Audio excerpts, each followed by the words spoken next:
Bonjour et bienvenue dans ce tuto numéro 6. Nous allons aborder les corrections de surexposition et de sous-exposition. Voilà, commençons par une photo ici qui est une photo de bord de mer qui est surexposée. Alors la première chose qu'on serait tenté de faire, c'est d'aller dans couleur et de faire exposition. Voilà. Et de tenter de réduire la surexposition, mais vous voyez qu'on ne rattrape aucune dynamique là. Ce procédé là il est linéaire sur toute la dynamique de la photo, donc très difficile. Voilà, même si je pousse un peu les noirs en exposition, bon voilà, je ne vois pas, je n'arrive pas à avoir un ciel plus contrasté où les nuages sont plus en évidence. Voilà, bon, donc on laisse ça pour plus tard et on va aller dans des outils un peu plus adaptés. Notamment, on peut regarder les niveaux. Voilà, les niveaux. On va mettre aussi l'histogramme de notre photo en évidence ici dans la fenêtre. Voilà.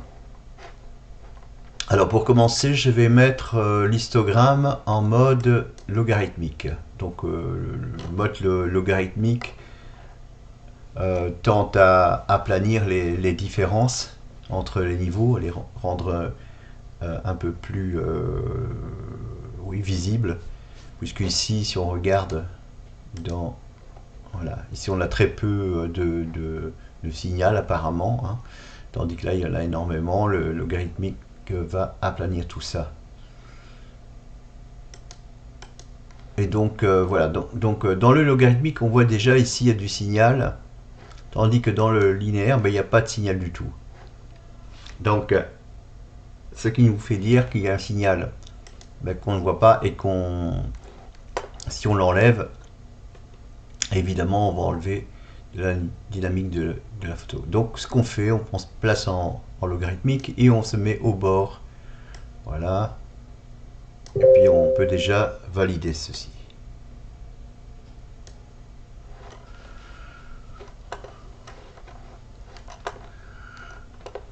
Voilà, donc là on n'a pas encore changé grand chose.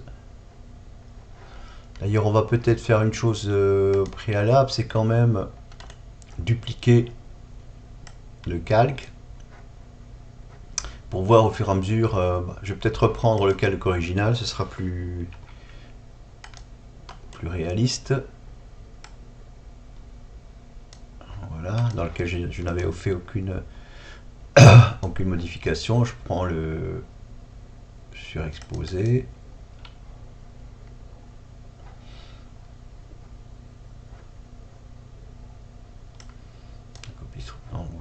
Donc j'ai quand même fait un petit changement, hein. On avait déjà, voilà, en travaillant sur le logarithmique. Donc j'ai la photo originale qui est en dessous, hein.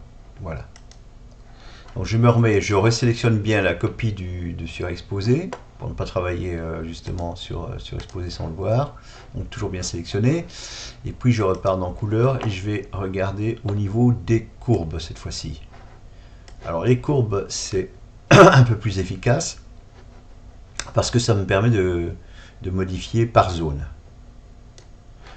Alors comment ça fonctionne? C'est très simple. J'ai une pipette ici qui s'affiche à côté de ma croix, hein, de sélection, et cette pipette là va aller chercher. Donc ici évidemment je suis dans une zone du ciel, donc très très clair. Je vais mettre dans du bleu. Voilà. On voit que le bleu, déjà tout ce qui est dans le ciel va se trouver dans cette zone, hein, puisque l'histogramme représente pardon, la répartition spatiale des différentes tonalités. Voilà, différentes tonalités qui vont du sombre vers les clairs ici, vers la droite. Donc je me remets dans la zone bleue. Voilà, je suis là. Ok, je vais essayer de trouver une zone au milieu ici où il y a plus de signal. Alors c'est pas là, c'est peut-être par là, oui, un peu plus. Voilà. Pourquoi je fais ça? Là, je vais déjà avoir un point. Si j'ajoute des points sur la partie droite, en fait, les modifications ne vont se faire que sur cette partie-là. Autrement dit, on va voir tout de suite. Je me remets sur mon ciel. Donc, je vais... Voilà, j'ai un point qui est ici. Vous voyez, la modification ne se fait pas complètement sur la partie gauche. Et je réussis ici à... Voilà. À mettre mon ciel un peu plus en évidence. Moins grillé, disons. Voilà.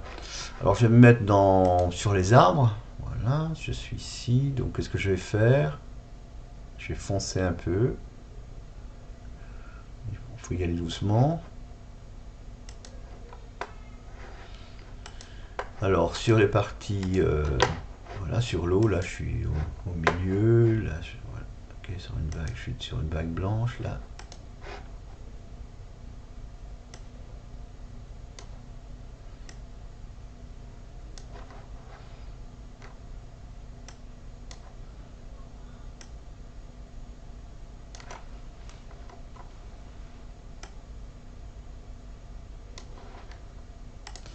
C'est déjà validé. Bon, c'est déjà beaucoup mieux si on regarde par rapport à l'image originale, initiale, voilà. Bon, maintenant je vais essayer d'aller encore plus en détail. On va aller vers le ciel ici. Voilà, je vais me remettre quand même au milieu pour ne pas... Alors, couleur ici peut-être, oui voilà, plus ou moins.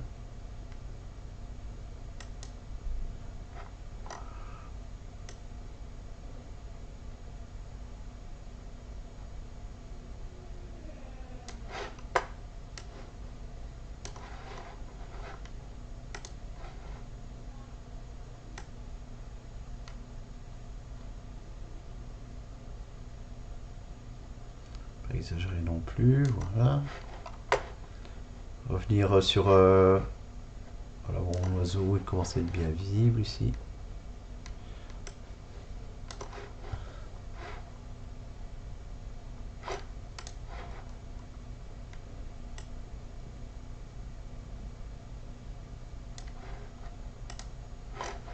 Ce que cela donne.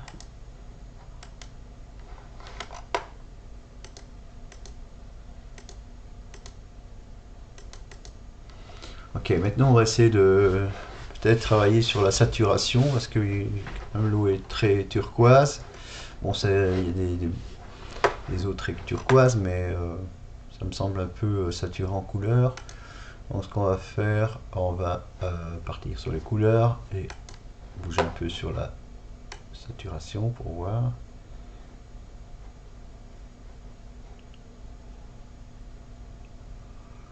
Voilà, je diminue un peu la saturation. Voilà, donc que puis-je faire encore? On voit ici que quand même la découpe des arbres sur le fond de ciel, c'est quand même très... c'est pas trop doux, hein, ça passe... voilà, il faudrait peut-être adoucir cette zone-là. On peut réessayer d'ajouter un peu de luminosité peut-être, on va voir. Sur les niveaux.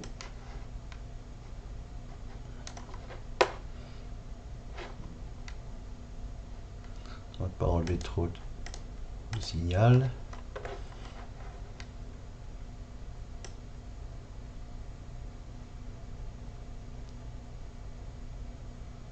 Je travaille là-dessus, voilà, ok. Revenir. Ouais, maintenant ça manque un peu de dynamique. Donc là je vais travailler carrément sur... j'ai le choix, soit je travaille sur luminosité et contraste, ce qu'on peut essayer. On peut augmenter le contraste et la luminosité.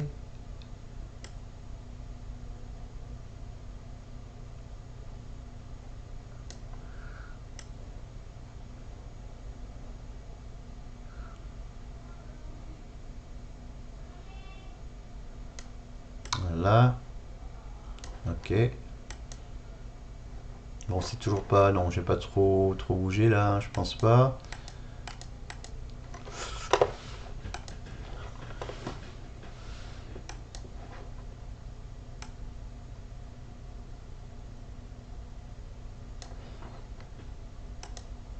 Un peu d'exposition. Donc on va peut-être travailler sur les tons sombres et les tons clairs. On va les positionner où il y a des personnes là-bas pour voir ce que ça donne.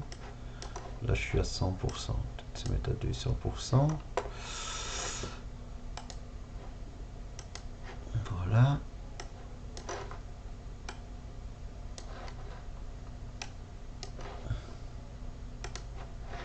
Alors qu'est-ce que ça donne sur les tons sombres? Essayons, on va voir.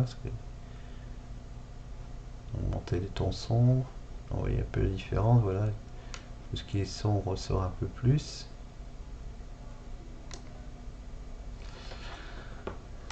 Les tons clairs, je ne sais pas si on verra déjà une très grande différence parce que les tons clairs sont déjà très présents.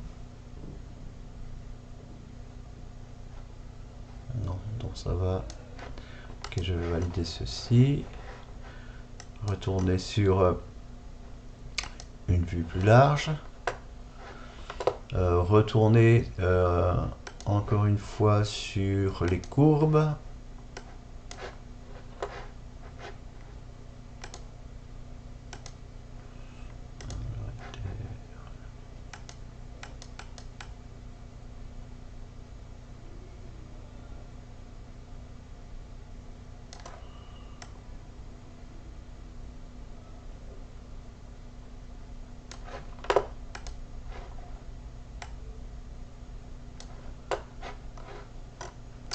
Voilà. Ils sont plus sombres.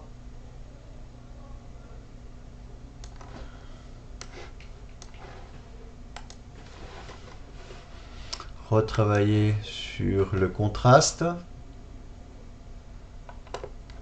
Peut-être sur... Bon, on travaillera sur teinte chroma tout à l'heure. Je disais luminosité, contraste.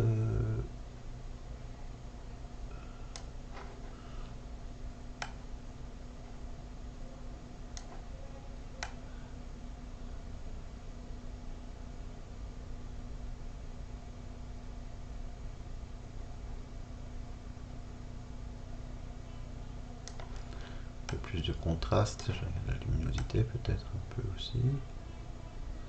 Voilà, ici il y a déjà un peu plus de dynamique.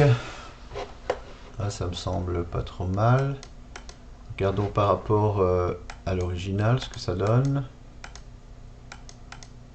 Alors, ok, peut-être diminuer une saturation couleur au...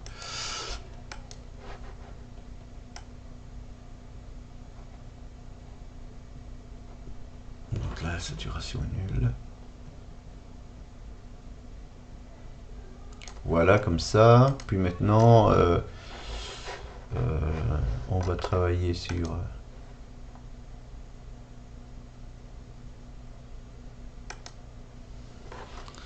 chrominance et la luminosité. Je vais augmenter la luminosité ici.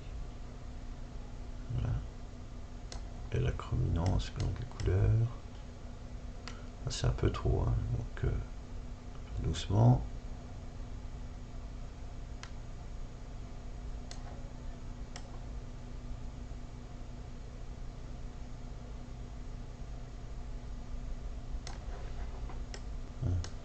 Pas grand chose. Retravailler sur, remettre un peu d'expo peut-être, parce que là c'était un peu trop. Voilà.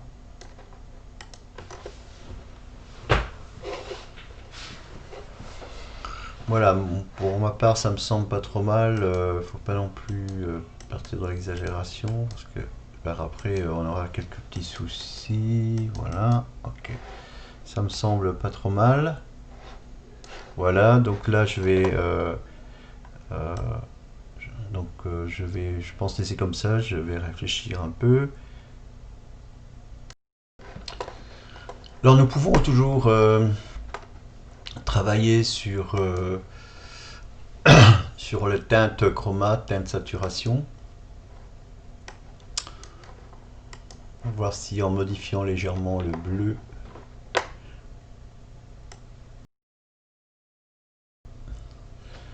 trouve juste la balance juste pour ne pas pixeliser, éviter les transitions trop brutes, abruptes. Mettre un peu de teinte dans le bleu. Voilà. Donc là on a notre bleu qui ressort un peu plus. Voyons ce que ça donne. Par rapport... Voilà, on commence à bien voir les nuages. Peut-être jouer encore une fois sur les courbes.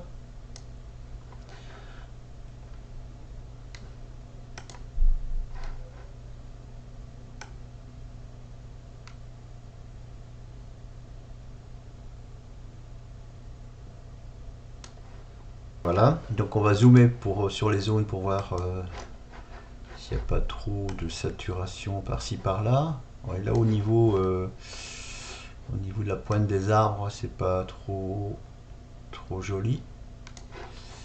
Il faudrait que je change peut-être, je vais mettre un peu de luminosité quand même parce que j'ai diminué.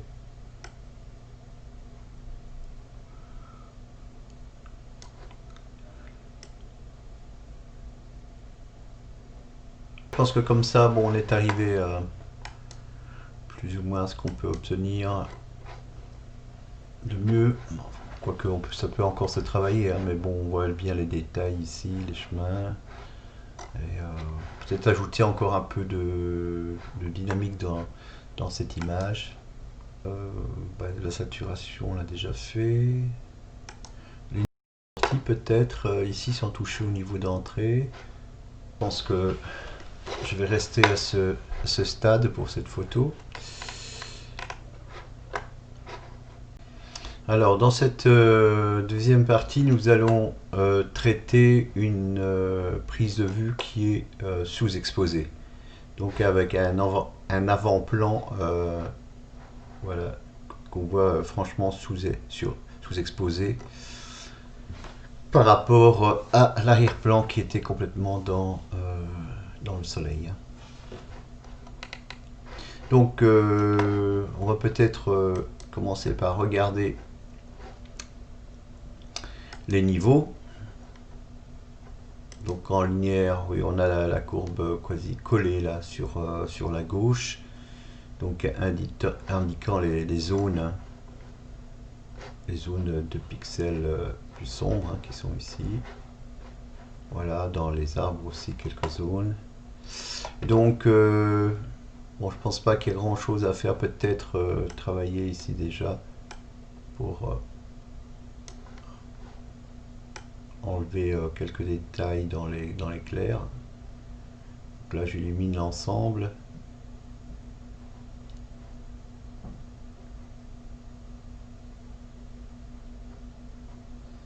Mais pas trop. Alors partir sur les courbes. Alors sur les courbes, on va se mettre voilà, ici. Voilà. Peut-être descendre un peu, quoique, ou augmenter, ça dépend. On va voir ce que ça donne. Si on réussit à augmenter notre... Voilà, il ne faut pas non plus que la prairie soit uniforme, parce que ça ne reflèterait pas la réalité, simplement essayer de éclairer un peu plus l'avant-plan.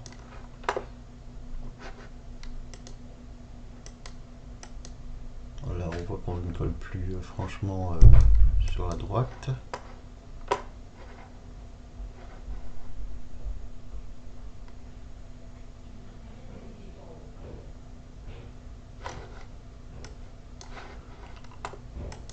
Donc voilà, j'ai retravaillé légèrement sur la courbe dans les tons plus clairs pour arriver à ce résultat que je valide. Et donc voilà, bon, je trouve par rapport au... Je n'ai plus l'original, il a disparu, je ne sais pas pourquoi, je vais le remettre, je crois que j'ai simplement supprimé par... Je vais ouvrir l'original en tant que calque, le remettre, voilà. Donc ça c'est l'original et voici sur la version finale. Maintenant on pourrait encore travailler sur le ciel ici.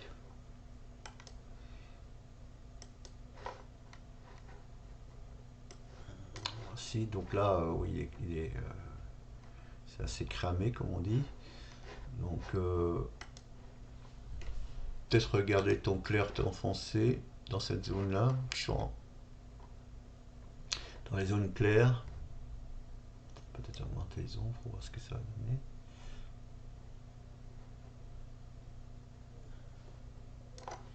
Ah, je suis pas sur le bon. Donc l'annuler, se remettre sur le bon. Calque, couleur, ton son, ton clair, les ombres.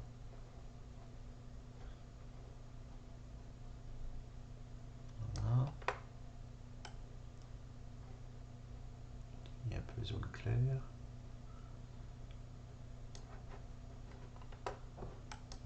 Si on divise la vue, on peut se rendre compte des changements, si on sait quelquefois c'est subtil. Voilà, donc là j'ai foncé mes arbres. Ici, qu'est-ce que ça donne? Ah, c'est un peu mieux, je trouve.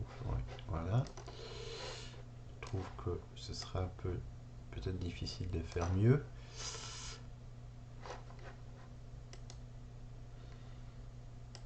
En saturation,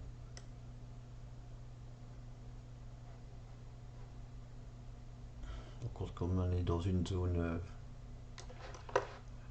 bosquée, zone végétalisée là. Voilà. Donc on voit bien que l'herbe a déjà été grillée par le soleil. Hein. Donc elle est jaunâtre. Bon là ça devrait être pas mal. Peut-être changer la teinte dans les bleus.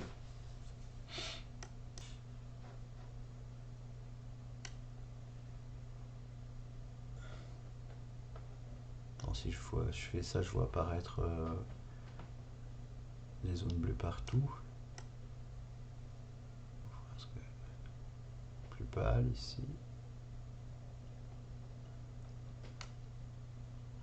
Mettre la teinte, oui. Voilà.